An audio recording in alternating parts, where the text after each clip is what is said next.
Samson a passé un moment de repentance sincère. Et tout enfant de Dieu sérieux, tout enfant de Dieu sérieux, quand il a offensé Dieu, il n'aura pas la paix dans son cœur. Il n'aura pas la paix dans son cœur. Il va se dire c'est vraiment moi. Et le monde se joue de moi. Le monde fait tout ce qu'ils veulent de moi. Moi qui est censé vivre à la hauteur de mes privilèges. Moi censé vivre au top. Comme tu es là. Comme tu es là. Dieu t'a créé pour être le top. Le top en tout. Dieu t'a créé pour que tu aies tout ce dont tu as besoin. Amen. Parce que tu es créé pour dominer. C'est maintenant moi qui passe chez le voisin pour dire est-ce que Bokoshunganga na Mungu Samson s'est retiré, il a dit non. Ça, ce n'est pas normal. Trop c'est trop. Trop c'est trop. Que Dieu bénisse son serviteur. Il en avait marre. Il en avait marre. Trop c'est trop pour lui. Il a dit ce n'est pas normal que ce soit moi qui sera dominé par les ennemis. Je ne dois pas vivre en-dessous de mes privilèges. Moi, quand il s'agit de vivre dans un mariage normal, c'est moi. On est en train de se jouer de moi. Tout le monde m'appelle prostituée parce que mon premier enfant a son père, mon deuxième enfant a son père, le troisième a son père. Alors que tu es censé être un fils de Dieu, avoir un mari dans un foyer normal, c'est ton privilège. C'est Dieu qui a dit il n'est pas bon que l'homme soit seul. Et Dieu a dit dans le psaume, la femme quittera la maison de son père et ira s'unir à son mari. C'est dans le psaume. Mais c'est moi qui est en train de mettre des enfants dans la maison de mon père. Non, cette chose nécessite un retrait dans un coin. Et que dans ce coin, il réfléchisse sur le privilège que Dieu lui a donné. À d'autres termes, c'est dans ces coins-là qu'il doit réfléchir sur les promesses de Dieu.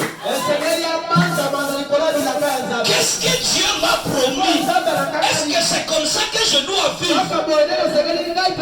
Sans maison où amener mes enfants? Sans maison, sans où amener mes enfants. J'ai pas de maison. Et les bailleurs viennent chaque jour m'injurier. Est-ce que c'est normal?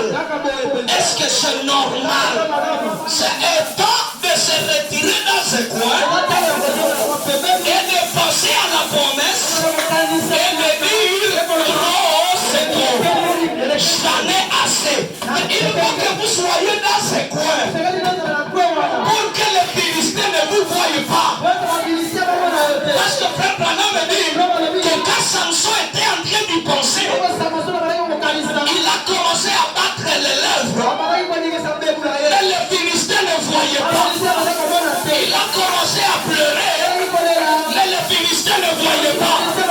Quand il était en train de pleurer, qu'est-ce qui était en train de se passer? Il était en train d'établir un contact avec Dieu. Dans ce coin, il passe à la promesse. Il dit Seigneur, est-ce que c'est possible? Il y a une promesse dans la Bible. La Bible dit les maisons et les richesses viennent des parents.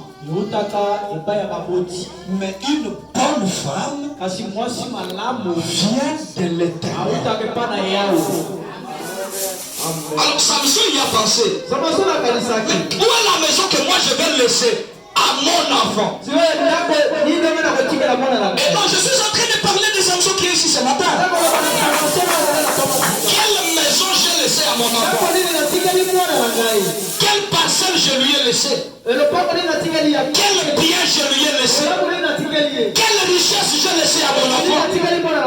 Je ne dois pas laisser à mes enfants des dettes, non. La Bible dit que je dois leur laisser des biens et des maisons. Dans les retraits, il a commencé à penser, il a dit non Seigneur, non Seigneur. Il a commencé à pleurer. Bénissons le nom du Seigneur. Alléluia. Pourquoi dit ceci? Encore une fois seulement Seigneur. Prêchez le 4:8-63. Je vais commencer au paragraphe 87.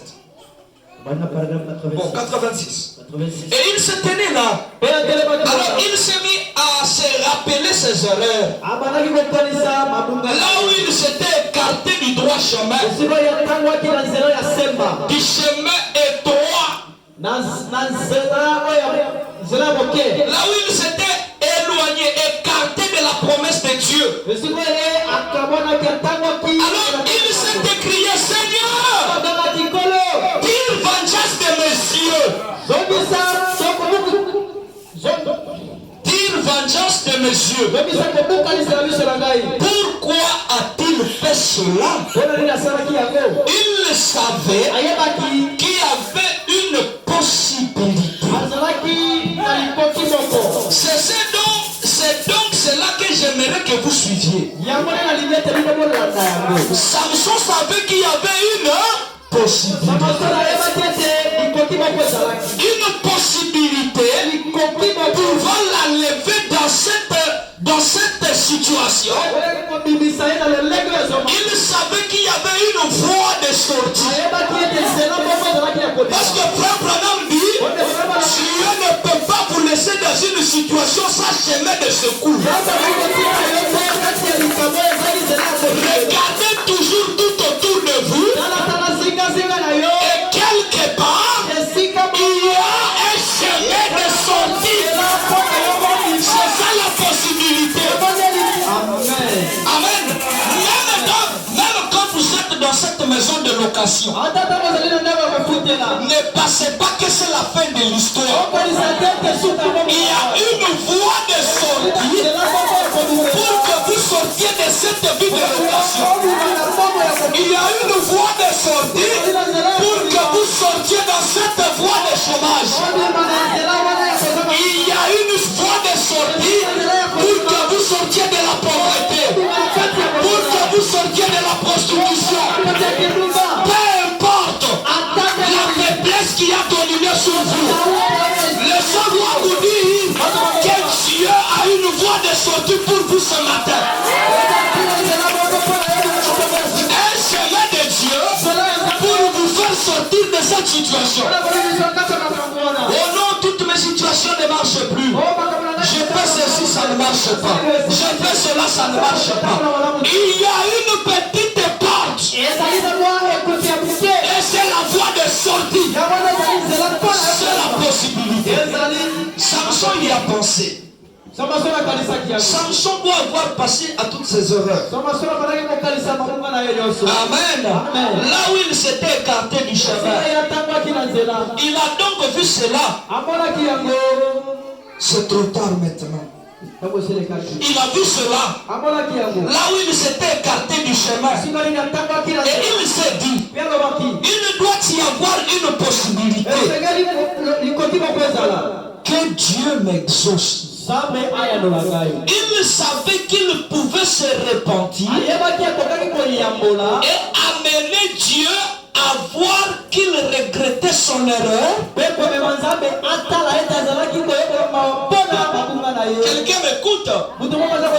Il savait qu'il pouvait amener Dieu à voir qu'il regrettait son erreur